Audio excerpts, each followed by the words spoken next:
तोड़ाया तेरी सिसकी पर रात भर जगी तेरे पगले, उसी माँ को तू आज वृद्धाश्रम में छोड़ाया, उसी माँ को तू आज वृद्धाश्रम में छोड़ाया। ये दो पंक्तियां सुनना मेरे पीछे वाले दोस्तों, आप खड़े होकर कभी सम्मेलन सुन रहे, मैं आपको बधाई ज्ञापित करता हूं। ये दो पंक्ति जिंदगी भर याद रखना। कहते हैं कि माँ की दुआ कभी खाली नहीं जाती, माँ की दुआ कभी खाली नहीं जाती, तो बद्दुआ भी माँ की कभी टाली नहीं जाती। अरे बर्तन मांझ कर भी एक माँ 3-4 बेटों को पाल लेती है, तुम 3-4 बेटों से मिलकर भी एक माँ पाली नहीं जाती, एक माँ पाली नहीं जाती। साउंड बढ़िया आपका, इसका जीव हाँ, लेके जाए, लेकिन संस्कार बिगड़े हैं। हाँ, मेरी पत्नी ने कह दिया, अगर थोड़े दिन बाद मान लो ऐसा ही सिलसिला चला है, चांद का नाम बदल के कुछ नहीं है, नजरें जो बदली तो नजारे बदल गए। हाँ अतुल भैया, आप गाने बजाने की बात मत करता हूं, मैं तो रियाज करता हूं रात को हारमोनियम पे भजन गाता हूं, तो पड़ोसन का कुत्ता भौंकने लगता है। ये सच्ची घटना है दीदी, मैं रियाज करता हूं तो पड़ोसन का कुत्ता भौंकने लगता है। तो एक दिन तो गुस्से में आकर मैंने पड़ोसन से कहा कि भाभी जी आपके कुत्ते को समझाइए, जब भी मैं गाने का रियाज करता हूं भौंकने लगता है। पड़ोसन बोले इसमें कुत्ते का क्या दोष, शुरुआत तो आप करते हो। आपको मालूम नहीं कुत्तों की प्रवृत्ति। हाँ मेरे क्या मालूम पड़ा, तुम्हारे पड़ोस वाला भोगता। लेकिन कुत्तों की प्रवृत्ति, अच्छा मेरी तो कंडीशन है ऐसी, हर कुत्ता मुझे शक की नजर से देखता है, उसको ऐसा लगता है जाने मारने के लिए आ रहा है। कुत्तों की प्रवृत्ति है ये। अच्छा कुत्तों की स्थिति आपने देखी, कुत्तों के पीछे डंडा लेके जाओ आप, डंडा के उसको दो, अगर नहीं लगी तो मालूम क्या कहेगा वो, ले। उसके पीछे डंडा लेके जाओ आप और डंडा की दो आप, और नहीं लगी तो ले। अच्छा उसको कोई डंडे की लग जाए तो वो कहता वाह वाह वाह वाह वाह वाह, अच्छी नहीं। तो ये कुत्तों की प्रवृत्ति है। तो नाम बदल दिया, अब चांद का नाम बदल के कर दिया सांड। कल्पना करो चांद का नाम कर दिया सांड, तो गाने कैसे होंगे? कल्पना करो, देखो मस्ती और आनंद लीजिए आप, क्योंकि हंसते रहिए, मुस्कुराते रहिए। हंसता हुआ चेहरा जब पिता को अच्छा लगता है, और जब पिता हंसता है तो उस परम पिता को अच्छा लगता है, परम पिता को अच्छा लगता है। हंसते रहिए आप, लेकिन गलत जगह मत हंसिए। कोई मर गया वहां पे कैसे मर गई, वहां नहीं हंसना, हंसने की साल एक टाइमिंग होती है। तो नाम बदल दिया, मान लीजिए चांद का नाम कर दिया सांड, तो गाने कैसे होंगे? चौदमी का सांड हो तुम या बेताब हो, गाने होंगे। तुम आए तो आया मुझे याद, गली में आज सांड निकला।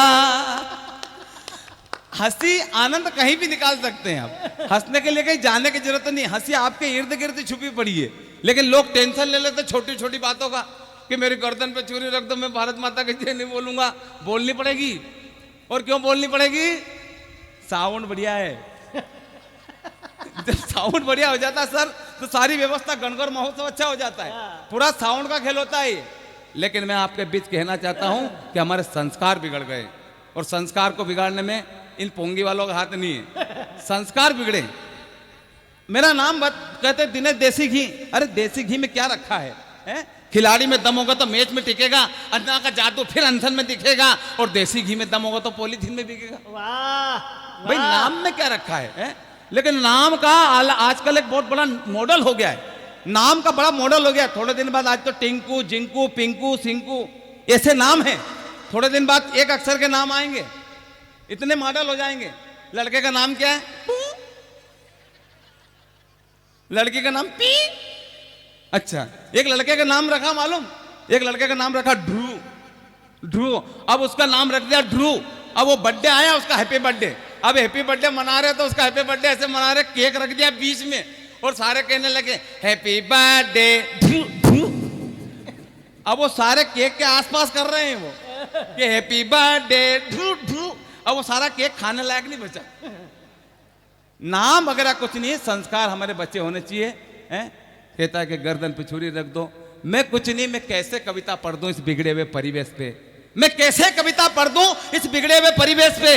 मैं तो कहता हूँ जिसकी जो आदत पड़ जाती है वो छूटती नहीं। आपकी आदत है भारत माता वंदे मातरम जय करने की, और किसी की आदत नहीं हो। आदत का खेल होता है आपका। साउंड वाकई बढ़िया। हमारे एक पंडित जी कथा करने के लिए आ गए, उनकी आदत पड़ गई माइक पकड़ के कथा करने की। माइक पकड़ के कथा करने की आदत पड़ गई। साउंड वाले भाई साहब ने मना कर दिया कि इसको हाथ मत लगा, नया करंट मारता है।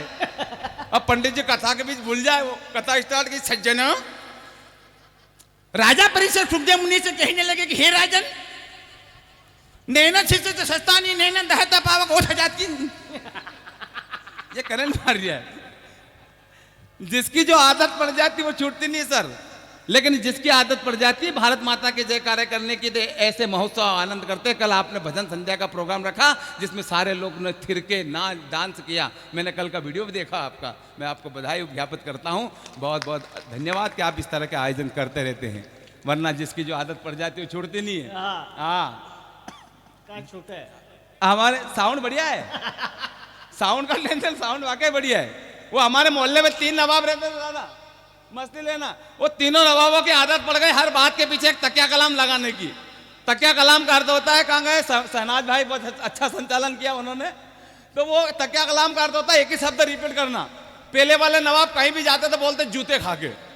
किसी की शादी में चले गए तो जूते खा के। आमा मियाँ अकेले अकेले शादी कर ली जूते खा के, दुल्हन तो अच्छी मिली जूते खा के, हमें नहीं बुलाया जूते खा के। अतुल भैया, ये आदत अगर अपनी पड़ जाए तो अब आपके बाद देश के बड़े कवि दिनेश देसी जी आ रहे हैं जूते खा के। इसके बाद देश के बड़े कवि गौरव चौहान आएंगे जूते खा के, और अंत में आएंगे दादा प्रताप।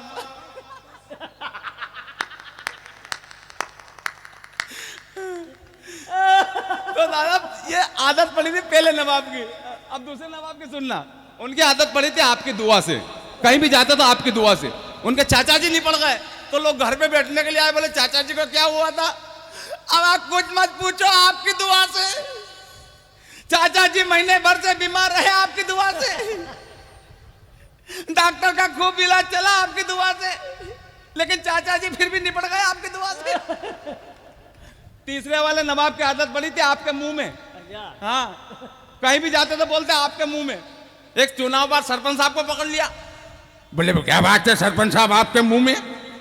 चुनाव पहले तो बड़े बड़े वादे करते थे आपके मुंह में, ये करवा देंगे आपके मुंह में, वो करवा देंगे आपके मुंह में। अब ये खरंजा खड़ा आपके मुंह में, ये गटर बदबू मार रही है आपके मुंह में।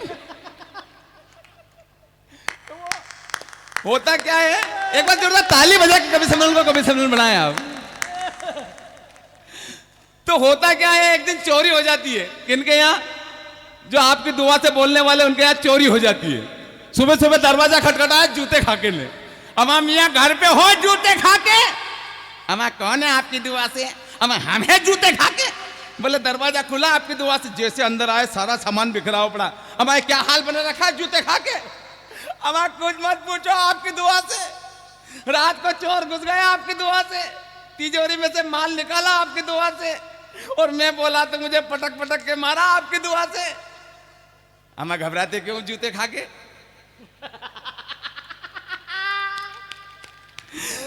अभी थाने चलते रिपोर्ट लिखवा दे जूते खा के, तो वो रिपोर्ट लिखवाने के लिए जाते तो रास्ते में उनको वो मिल जाता। कौन? आपके मुंह में। अब आज सुबह सुबह कहाँ जा रहे हो आपके मुंह में? हमें कुछ मत पूछो, जूते खा के चोरी हो गई जूते खा के। हमें घबराते क्यों आपके मुंह में? अभी रिपोर्ट लिखवा दे आपके मुंह में। तो रिपोर्ट लिखवाने के लिए थाने में जाते हैं। टीआई साहब ऐसे बैठे, सबसे पहले चले जाते जूते खा के। टीआई साहब बोले सलाम अलैकुम नवाब साहब, आज सुबह सुबह कैसे आना हुआ? तो नवाब साहब स्टार्ट हुए, अब क्या हाल बना रखा है जूते खा के? चोर सरेआम घूम रहे जूते खा के, रोजाना चोरी हो रही जूते खा के, और आप यहाँ पर बैठे हो जूते खा के। उनका दिमाग खराब। टीआई साहब हट, क्या बदतमीज लगे जूते खा के, हट हटा उनको। अब वो जैसे हटे तो वो आ गए कौन? आपके मुंह में। हाँ नवाब साहब क्या हुआ? तो ये स्टार्ट हुए, हम हमसे पूछते हो आपके मुंह में क्या हो गया? आपके मुंह में रात को चोर घुस गए आपके मुंह में, सारा सामान लेके भग गए आपके मुंह में, लेकिन एक बात जरूर है आपके मुंह में, चोर भग के कहां जाएगा? आपके मुंह में। चोर को एक दिन पकड़ लेंगे आपके मुंह में, और इतने जूते मारेंगे आपके मुंह में कि एक दांत नहीं रहेगा आपके मुंह में। वो छूटती नहीं है। आप लोगों की आदत है मिलजुल कर काम करने की, तो वो आपने प्रमाण दिया। उनकी आदत है कि कहता कि गर्दन पे छुरी रख दो, मैं भारत माता के जय नहीं बोलूंगा। बोलनी पड़ेगी साहब। और क्यों बोलनी पड़ेगी? एक स्वर में बोलो, क्यों बोलनी पड़ेगी? क्यों बोलनी पड़ेगी? साउंड बढ़िया है। ऐसा नहीं पूरा सदन बोले भारत माता की है? गर्दन पे छुरी रख दो है? बोलनी पड़ेगी साहब। मैं ये कहना चाहता कि मैं कैसे कविता लिख दूं इस बिगड़े हुए परिवेश पे। मैं कैसे कविता लिख दूं इस बिगड़े हुए परिवेश पे, माधुरी के केस पे या आजम खां की भेस पे है? लोकतंत्र बचाने की जो शपथ लेता है वो जेल के अंदर चला जाता है। मैं कैसे कविता लिख दूं इस बिगड़े हुए परिवेश पे, माधुरी के केस पे या आजम खां की भेस पे है? संस्कार बिगड़ गए हमारे। और वीर जी संस्कार क्यों बिगड़े मालूम आपको? संस्कार इसलिए बिगड़े कि हम कहना कुछ चाहते थे और सामने वाला समझ कुछ जाता है। मैं सच्ची घटना बता रहा हूं सर, चेयरमैन साहब, यहाँ पर हमारे आदिवासी अधिकारी जी बैठे हैं यहाँ पर। मैं सच्ची घटना बताना चाहता हूँ। हमारे यहाँ वो बोरिंग मशीन वाले आ गए, तमिलनाडु वाले। तो हमारे पास खेती बाड़ी है, तो हमने सोचा कि एक बोर करवा लो, होर करवा लो, 500 फीट पानी निकल आएगा। अब मैंने होल करवाया, पानी नहीं निकला। तो बड़े वाले भैया से बोला कि मशीन बंद करवा दे, 2500 रुपए की एक राड़ गिर रही है, बंद करवा दे। तो वो बड़े वाले भैया तमिलनाडु के आदमी के पास में गए और कहने लगे मालवी और हिंदी में कि हमारे साहब बोल रहे हैं कि मशीन बंद कर दो, मशीन बंद कर दो। तो वो तमिलनाडु को आदमी उनकी तरफ देखो, उनको मालवी समझ में नहीं आया, हिंदी समझ में नहीं आया। वो मुंह की तरफ देखे, हाँ तुझे मशीन बंद कर दो। तो वो कहने लगा नान देखड़े पोंडे नान पोंडो नान कण्ण पोंडो नान पोंडो। तो भैया बोले हाँ। अब वो नान पोंडो बोले, भैया कह हाँ मेरे पास आए, मैंने क्या मशीन बंद करने का बोल दिया उनको? बोला हाँ बोल दिया। मैं क्या बोला वो? नान पोंडो। बातें जब समझ में नहीं आती है तब जाकर अर्थ का अनर्थ होता है। हमारे संस्कारों को बिगाड़ने में, हमारी संस्कृति को बिगाड़ने, हमारे विचारों को बिगाड़ने में इन फिल्म इंडस्ट्री वालों का, इन मोबाइल वालों का, इन व्हाट्सएप वालों का हाथ है? सुबह से कोई घटना हुई, व्हाट्सएप अनसन बना के हमने फेंक दिया, फालतू की बातें हो जाती है? संस्कारों को बचा के रखो। हमारे संस्कार क्यों बिगड़े मालूम है? मैं प्रणाम करता हूँ आपकी तालियों को। संस्कार क्यों बिगड़े? भाई साहब कहाँ जा रहे हो? साउंड बढ़िया है, मत जाओ आप सुधारने के लिए। लेकिन संस्कार बिगड़े हैं, पतन हो चला संस्कृति का। जब से गीत बजने लगे इलू होए, तो सुर कबीर मीरा के दोहे फूट फूट कर रोए। क्यों रोए? क्योंकि हमारे बच्चे बिगड़ रहे हैं। बिगड़ने का कारण ये गाने, ये फिल्में, ये संस्कार, ये हमारे टीवी, सब बच्चों को बिगाड़ के रख दिया। सर आपके जमाने में, पुराने जमाने में संस्कार और संस्कार वाली फिल्में होती थी जिसमें संदेश होता था। लेकिन आजकल की फिल्में, आजकल के गाने कबड्डी जैसे गाने हो गए। तुलक तुलक धुन, तुलक तुलक धुन, तुलक तुलक धुन ताता था। राजा मियाँ इसकी यारी, उसकी चड्डी उसने फाड़ी। हो जाए तेरी बल्ले बल्लभ, चड्डी फाड़ने में काहे के बल्ले बल्ले।